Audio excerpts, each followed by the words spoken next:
அரசியலுக்காக மக்கள் செத்தாலும் பரவாயில்லை என்ற இந்த நிகழ்வு என்பது ரொம்ப ஒரு மோசமான நிகழ்வு.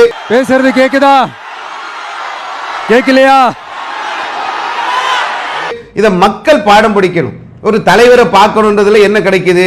நம்ம போய் அந்த மாதிரி கூட்ட நெரிசல்ல நிக்கிறதுனால ஒரு குழந்தையோ ஒரு பெண்ணோ ஒரு குடும்ப தலைவரோ இறந்து விட்டால் அந்த குடும்பத்தை யார் பார்ப்பா? அந்த மக்கள் எல்லாம் நேத்து பட்ட அந்த பாட பார்க்கும்போது கரூர் சம்பவம் நினைக்கு வரக்கூடிய அளவிற்கு ஒரு அளவுக்கு அங்க கூட்டம் கூடுது. தமிழகத்திலே தேர்தல் களம் சூடு பிடித்திருக்கிறது. ஒவ்வொரு நாளும் தேர்தல் சம்பந்தமான, கூட்டணி சம்பந்தமான, வேட்பாளர்கள் சம்பந்தமான செய்திகள் தொடர்ச்சியாக வந்து கொண்டே இருக்கின்றது. பத்திரிகைகளிலே தேர்தல் திருவிழா என்ற பெயரிலே சுட சுட செய்திகளை வெளியிட்டு கொண்டே இருக்கின்றார்கள். இன்றைய நாட்டு நடப்பு நிகழ்ச்சியிலே தவேக தலைவர் விஜய் மீது வழக்கு பதிவு செய்யப்பட்ட சம்பவம் குறித்து பேச இருக்கின்றோம். கரூர் சம்பவத்திலேயே அவர் மீது வழக்கு பதிவு செய்யப்படவில்லை. ஆனால் இன்றைய தினம் வழக்கு பதிவு செய்யப்பட்டிருக்கக்கூடிய சூழ்நிலையில் தமிழக வெற்றி கழகத்தினர் இது குறித்து தேர்தல் ஆணையத்திடம் புகார் தெரிவித்திருக்கின்றார்கள். அது குறித்த செய்திகள் என்ன என்பதைத்தான் நாம் பார்க்க இருக்கின்றோம். நேற்றைய தினம் தேர்தல் பரப்புரையை ஆரம்பித்த தவேக தலைவர் விஜய் முதல் கட்டமாக பெரம்பூரிலும் அடுத்த கட்டமாக கொளத்தூரிலும் தன்னுடைய தேர்தல் பிரச்சாரத்தை ஆரம்பம் செய்தார்.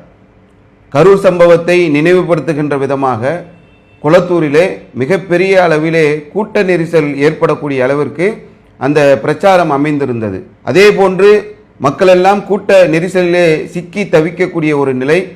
தவேக தலைவர் அவர்கள் பேசக்கூடியது மக்களுக்கு கேட்காத அளவிற்கு ஒலிபெருக்கைகள் கூட துண்டிக்கப்பட்ட நிலையில் அந்த நியூஸை லைவ்ல பார்க்குறவங்க ஒரு பதட்டமான சூழ்நிலை அடைகிற மாதிரி அங்க ஒரு கூட்ட நெரிசல், மக்கள் அலைபாயக்கூடிய நிலைகளை பார்க்கின்ற போது ஒரு பதைபதைக்கக்கூடிய ஒரு நிலை நேற்றைய தினம் ஏற்பட்டிருந்தது. இன்றைய தினம் அவர் மீது வழக்கு பதிவு செய்திருக்கின்றார்கள். யார் இதை பதிவு செய்தார்கள்? ஆனால் தவேக நிர்வாகிகள் சொல்வதென்ன என்பதைத்தான் இன்றைய நாட்டு நடப்பு நிகழ்ச்சியிலே நாம் அலச இருக்கின்றோம். நேற்று கொளத்தூர்ல தவேக தலைவர் விஜய் தரப்புல ஏற்பாடு செய்யப்பட்டிருந்த அந்த தேர்தல் பரப்புரை நிகழ்ச்சியில 500 பேர் கலந்து கொள்வார்கள் என்று சொல்லிவிட்டு ஒரு 5 ஒலிபெருக்கிகளை நாங்கள் பயன்படுத்துவோம் என்ற அடிப்படையிலே மாலை 5 மணியிலிருந்து 6 மணி வரைக்கும் இந்த தேர்தல் பரப்புரை நிகழ்ச்சி நடைபெறும் என்று அனுமதி பெற்றிருக்கின்றார்கள். அனுமதி பெற்றிருக்கக்கூடிய சூழ்நிலையில் 3 மணியிலிருந்தே அங்கே கூட்டம் கூட ஆரம்பிச்சிருச்சு. இதை பார்க்கின்ற போது ஏற்கனவே கரூர்லையும் காலதாமதமான அந்த சம்பவங்கள் இதையெல்லாம் கருத்தில் கொண்டு அங்க இருக்கக்கூடிய இப்பொழுது தேர்தல் அதிகாரிகளாக உள்ளவர்கள் சில விஷயங்களை தவேகவினரிடம் முறையிட்டிருக்கின்றார்கள். 5 to 6 என்று சொல்லிவிட்டு 3 மணிக்கே மக்கள் கூடுகிறார்கள் என்று தங்களுடைய அச்சத்தை அவர்கள் வெளிப்படுத்தியிருக்கின்றார்கள். இதற்கு பிறகு மிகப்பெரிய அளவில் அங்கே கூட்டம் கூடியிருக்கின்றது. கூட்டம் முடிந்த பிறகு சட்டமன்ற தொகுதியுடைய நிலை கண்காணிப்பு குழு பொறுப்பு அதிகாரியாக இருக்கக்கூடிய வி குமார் என்பவர் பெரவலூர் காவல் நிலையத்திலே ஒரு புகார் பதிவு செய்திருக்கின்றார். இதுதான் அவர் மேல பதியப்பட்ட வழக்கு. அதாவது 500 பேருக்கு அனுமதி வாங்கிவிட்டு 5000 பேர் கூடியிருக்கிறார்கள். 5 ஒலிபெருக்கி தான் நாங்கள் பயன்படுத்துவோம் என்று சொல்லிவிட்டு 25க்கும் மேற்பட்ட ஒலிபெருக்கிகளை பயன்படுத்தியிருக்கிறார்கள் என்று அவர்கள் விதிமீறலில் ஈடுபட்டதற்காக வழக்கு பதிவு செய்யப்பட்டிருக்கிறது. இந்த வழக்கு குறித்து தான் இன்று தவேக நிர்வாகிகள் ஊடகங்களை பேசுகின்ற போது, குறிப்பாக தவேகவுடைய முக்கிய நிர்வாகியாக இருக்கக்கூடிய ஆதவ் அர்ஜுன் அவர்கள் பேசுகின்ற போது, நேற்று வந்த அந்த கூட்டம் என்பது அது கூட்டம் இல்லை, அது ஒரு பேரலை, மிகப்பெரிய மக்கள் வந்து விட்டார்கள், அரசியலுக்காக மக்கள் செத்தாலும் பரவாயில்லை என்று ஸ்டாலின் ஒரு நெருக்கடியை ஏற்படுத்துகிறார் என்று சொல்லி, அதாவது இப்போ தேர்தல் நேரம், தேர்தல் நடத்தை விதிகள் அமலில் இருக்கிறது, மொத்த கண்ட்ரோலுமே இன்று தேர்தல் அதிகாரிகள் கையில் எடுத்து விட்டார்கள். நாம் எந்த ஒரு கூட்டத்திற்கு அனுமதி வாங்க வேண்டும் என்று சொன்னால் கூட தேர்தல் அதிகாரிகளை தான் சந்திக்க வேண்டும் என்ற அந்த அடிப்படை பாமர மக்களுக்கு தெரியாததனால் பாமர மக்களுக்கு மத்தியிலே மிகப்பெரிய ஒரு குழப்பத்தை ஏற்படுத்துகின்ற விதமாக மக்கள் செத்தாலும் பரவாயில்லை என்று இப்படி ஸ்டாலின் செய்கிறார் என்று தேர்தல் அதிகாரிகளிடம் அனுமதி வாங்கி இருக்கிறோமே, தேர்தல் அதிகாரிகள் நம்மிடத்தில் நேற்று பேசி இருக்கிறார்கள், மிகப்பெரிய ஒரு கூட்ட நெரிசல் நேற்று ஏற்பட்டிருக்கிறது. அவர் பேசும்போதே சொல்றாரு 10,000 15,000 பேர் வந்தாங்க அப்படின்னு சொல்லி சொல்றார். அடுத்ததாக பேசிக்கிட்டே இருக்கும்போது திரும்ப சொல்றார் 20,000 25,000 பேர் வந்தாங்க. எவ்வளவு பேர் வந்தாங்க, எவ்வளவு பெரிய நெரிசல். அதை பார்க்கின்ற போது கரூர் சம்பவம் நினைவுக்கு வரக்கூடிய அளவிற்கு ஒரு கூட்ட நெரிசல் இருக்கிறது. அந்த கூட்டத்தை பிளந்துகிட்டு இவங்களுடைய அந்த பிரச்சார வாகனம் உள்ளே போகிறது. மீண்டும் அந்த மக்கள் அல்லல் படக்கூடிய அளவிற்கு அந்த கூட்டத்திலே தள்ளுமுள்ளு ஏற்படக்கூடிய அளவிற்கு ஒரு நிலை ஏற்படுகிறது. இதை பற்றி கொஞ்சம் கூட கவலை இல்லாமல் அவர் அரசியல் செய்கிறார், இவர் அரசியல் செய்கிறார் என்று பேசிக் கொண்டிருக்கக்கூடிய இந்த நேரத்திலே மக்களுடைய நிலை என்ன, மக்கள் இறந்தாலும் யாரும் கவலைப்பட மாட்டார்களா என்ற ஒரு அச்சம் நமக்கு ஏற்பட்டிருக்கிறது. அரசியல் களத்துக்கு வந்திருக்கிறாங்க. எப்படிப்பட்ட சூழல்ல இவங்க ஒவ்வொரு நிகழ்ச்சியை நடத்துறாங்க, ஒவ்வொரு நிகழ்ச்சிகள்ல இதுக்கு முன்னாடி நடந்தது என்ன, நீங்க காவல்துறை மேல பழிய போறீங்க, தேர்தல் அதிகாரிகள் மேல பழிய போறீங்க, என்ன நடக்குது களத்தில்ன்றது இவர்களுக்கு புரிகிறதா என்று தெரியவில்லை. விக்கிரவாண்டியில 27/10/2024 ஒரு மாநாடு ஒண்ணு ஆரம்பத்தில் நடத்துறாங்க. கட்சியை அங்கதான் அறிமுகப்படுத்துறாங்க. அந்த மாநாட்டில் நீங்கள் எடுத்து பார்த்தீர்கள் என்று சொன்னால் அந்த மாநாட்டிற்கு வந்த சென்னை பாரிமுனியை சேர்ந்த வசந்தகுமார் மற்றும் ரியாஸ் 2 பேர் இறந்திருக்கிறார்கள். செஞ்சியை சேர்ந்த உதயகுமார் அந்த மாநாட்டுக்கு வந்தவர் இறந்திருக்கிறார். சென்னை வில்லிவாக்கத்தை சேர்ந்த சார்லஸ் இறந்திருக்கிறார். தமிழக வெற்றி கழகத்துடைய மாவட்ட நிர்வாகிகள், திருச்சி தெற்கு மாவட்டத்துடைய மாவட்ட நிர்வாகிகளாக இருக்கக்கூடிய சீனிவாசன் மாவட்ட இளைஞரணி தலைவராக இருக்கிறார். கலை மாவட்ட துணைத் தலைவராக இருக்கிறார்கள். ஒரு இனோவா கார்ல ஒரு 6 பேர் வராங்க. அந்த 2 பேர் இறந்துட்டாங்க, 3 பேர் படுகாயத்தோட மருத்துவமனையில் அனுமதிக்கப்பட்டிருந்தாங்க. இப்படி ஒரு மாநாட்டிற்கு வந்ததற்காக ஒவ்வொரு இடங்களிலும் விபத்து, பலர் உயிரிழந்த அந்த சம்பவம் 6ல இருந்து 7 பேர் வரைக்கும் இறந்திருக்கிறாங்க ஒரு மாநாட்டில். அதற்கு பிறகு ஆகஸ்ட் 21 மதுரையில் ஒரு மாநாடு நடத்துறாங்க. இவங்களுடைய நிகழ்ச்சிகள் எல்லாம் ஏதாவது ஒரு விபத்திலையும் மரண சம்பவத்திலும் இடிபாடுகளிலும் போய் முடியக்கூடிய ஒரு அசம்பாவிதம் கடந்த காலங்களில் நிறைய நடந்திருக்கிறது. இதெல்லாம் ஆதவ அர்ஜுனுக்கு தெரியுதா, விஜய்க்கு தெரியுதா, புஷி ஆனந்துக்கு தெரியுதா, அதில் உள்ள அந்த முக்கிய நிர்வாகிகள் இது குறித்து சிந்திக்கிறார்களா என்று தெரியவில்லை. காவல்துறை எங்களுக்கு நெருக்கடி தராங்க, எவன் செத்தாலும் பரவாயில்ல. என்ன நடக்குது, எப்படிப்பட்ட மக்கள் வருகிறார்கள், என்ன சூழ்நிலை? மதுரையில் ஒரு மாநாடு நடத்துறாங்க ஆகஸ்ட் 21, 2025. அப்ப நீங்க பார்த்தீர்கள் என்று சொன்னால் 20ஆம் தேதி ஒரு கொடி கம்பம் ஒன்று நட்டுறாங்க. நீங்க அந்த சம்பவத்தை பார்த்தீர்கள் என்று சொன்னால் மிகப்பெரிய ஒரு கொடி கம்பம், கிட்டத்தட்ட ஒரு 500-1000 கிலோ உள்ள கொடி கம்பம் அப்படியே சாய்கிறது. பொதுவாக ஒரு கொடி கம்பத்தை கீழே வைக்க வேண்டும் என்று சொன்னால் ஒரு 15 நாளைக்கு முன்னாடி காங்கிரீட் போட்டு அதுல போல்ட போட்டு அதற்கு மேலதான் கொடி கம்பத்தை வைத்து நிற்க வைத்து அது ஒரு சேஃப்டி, அதற்கென்று இருக்கக்கூடிய பாதுகாப்பு நெறிமுறைகளை எதையுமே பின்பற்றாமல் ஒரு 2-3 நாள்லயே நாங்க எல்லாத்தையும் செய்ய போறோம். அதாவது என்ன நடக்க போகுது, இதனால் என்ன பாதிப்பு நடக்கும், அதனால மக்கள் இறந்தால், மக்கள் கஷ்டப்பட்டால், மக்கள் பாதிக்கப்பட்டால், மக்கள் காயப்பட்டால் யார் பதில் சொல்வது? கொஞ்சம் கூட இல்லாம இது திமுகவுடைய சதி, இது ஸ்டாலினுடைய சதி, இது அந்த மக்களுடைய சதி, இது காவல்துறையுடைய அலட்சியம், இதுக்கு காரணமே அவங்க தான் உள்ள புகுந்து கலாட்டா பண்ணாங்க, அவங்க தான் உள்ள புகுந்து அதை பண்ணாங்க இதை பண்ணாங்கன்னு சொல்றீங்களே, இதெல்லாம் உங்களுடைய சம்பவங்களை எடுத்து பாக்குறீங்களா இல்லையா? விக்கிரவாண்டி மாநாட்டுல அந்த கொடிக்கம்பம் அப்படியே சாய்கிறது, ஒரு கார் மேல சாய்கிறது. அந்த நிர்வாகி அந்த காருக்குள்ள இருந்திருந்தானே என்ன நிலைமை? காரு சுக்குநூறாயிருச்சு. அந்த சாய்கின்ற நேரத்தில் அங்க ஒரு 40-50 நபர்கள் இருக்கிறாங்க. ஏதோ அவர்கள் இறைவனுடைய அருளால் அந்த நேரத்தில் காப்பாற்றப்படக்கூடிய ஒரு சூழல் ஏற்பட்டது. இப்படி ஒரு அசால்ட்னஸா, பொறுப்பில்லாத தனமா இல்லையா இது? இவ்வளவு பெரிய கம்பத்தை நம்ம நிற்க வைக்க வேண்டும் என்று சொன்னால் சாதாரண மனிதர்களால் முடியாது. கிரேனுடைய உதவியில தான் அது நிப்பாட்டக்கூடிய அளவிற்கான ஒரு வலிமையான ஒரு கம்பத்தை ஒரு பக்குவமே இல்லாத நிலையில அணுகக்கூடியதை பார்க்கிறோம். அதே மதுரை மாநாட்டுக்காக ஸ்ரீவில்லிபுத்தூர்ல ஒரு பேனரை கட்டக்கூடிய ஒரு வேலையில மின்சாரம் தாக்கி காளீஸ்வரன் என்று சொல்லக்கூடிய ஒரு 19 வயது இளைஞன் ஆகஸ்ட் 20ஆம் தேதி இறந்து போயிருக்கிறார். இவ்வளவு செய்திகள் நடக்குது. நம்முடைய மாநாட்டை ஒட்டி மாநாட்டுக்கு வந்த ஒரு 6-7 பேர் இறந்து போயிட்டாங்க. அடுத்து நம்ம ஒரு மாநாடு நடத்துறோம். அந்த மாநாட்டில் ஒரு பெரிய கம்பம் சாய்ந்து ஒரு விபத்து ஏற்படுகிறது. அந்த மாநாட்டுக்காக ஒரு இடத்துல பேனர் அமைத்துக் கொண்டிருந்த ஒரு இளைஞர் இறக்கிறார்.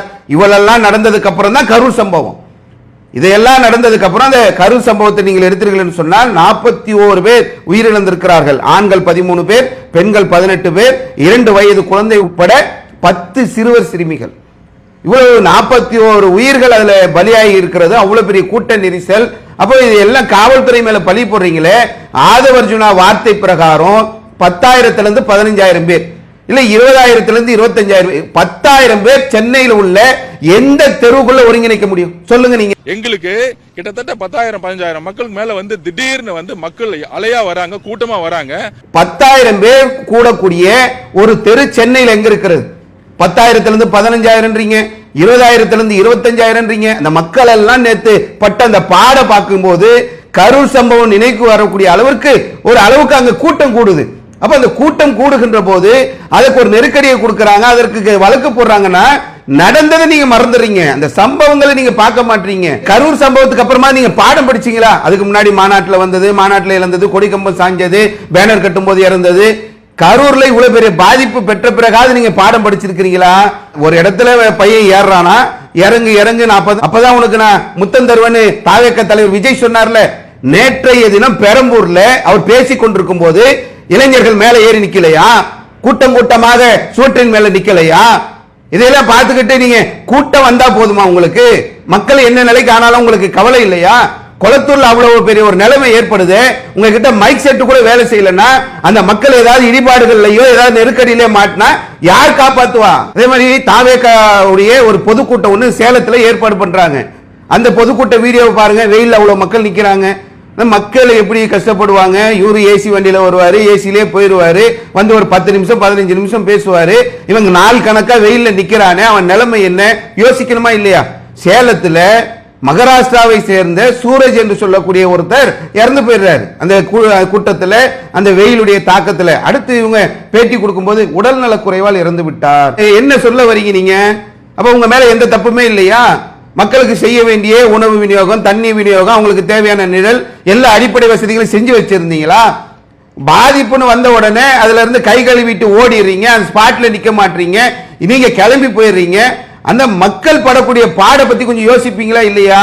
சேலத்துல சூரஜ் என்றவர் இறந்து போறாரு, இதோட முடிஞ்சிருச்சு. அடுத்த சம்பவம் தஞ்சாவூர்ல ஒரு மீட்டிங் போன மாசம் 4ஆம் தேதி தஞ்சாவூருக்கு விஜயுடைய வண்டி பின்னாடி வந்த பைக்கில் வந்த ஒரு இளைஞர், அவர் அந்த பைக்கில் ஆக்சிடென்ட் ஆகிறார், அதுக்கப்புறம் மருத்துவமனை கொண்டு செல்லப்படுகிறார், அவர் இறந்து இருக்கிறார்.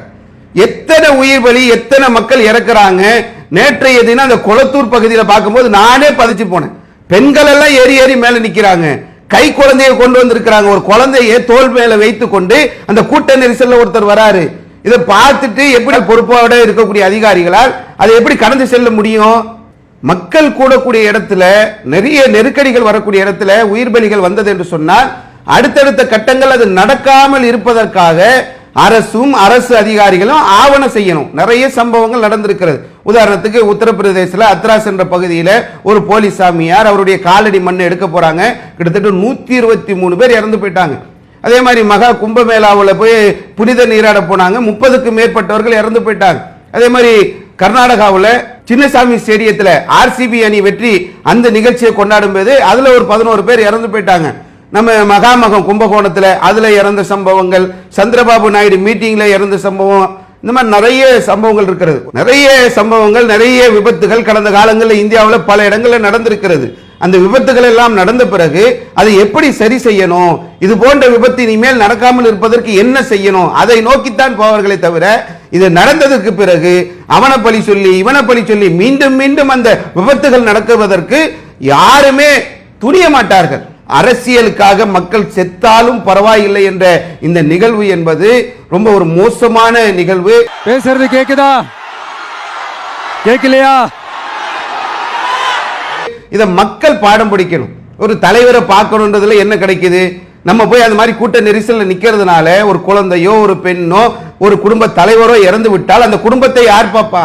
ஒரு குடும்ப தலைவர் இறந்து விட்டார் என்று சொன்னால் அந்த குடும்பத்தை கவனிக்கிறது யாரு? ஒரு தாய் இறந்து விட்டால் அந்த தாயுடைய குழந்தைகளை பார்ப்பது யாரு? ஒரு குழந்தை இறந்து விட்டால் எவ்வளவு பெரிய கஷ்டமாக அந்த குடும்பத்துக்கு அது மாறும். இதை சிந்திக்காம கூட்டம் கூட்டமாக போய் அலைமோதி, ஒரு நெறிமுறை இல்லாம, ஒரு வழிமுறை இல்லாம, ஒரு கூட்டம் இருக்கிற இடத்துல நடுவில் ஒரு பிரச்சார வாகனம் வந்தது என்று சொன்னால் மக்கள் விலகுகின்ற போது கூட்ட நெரிசல் ஏற்படுவது இயல்பு.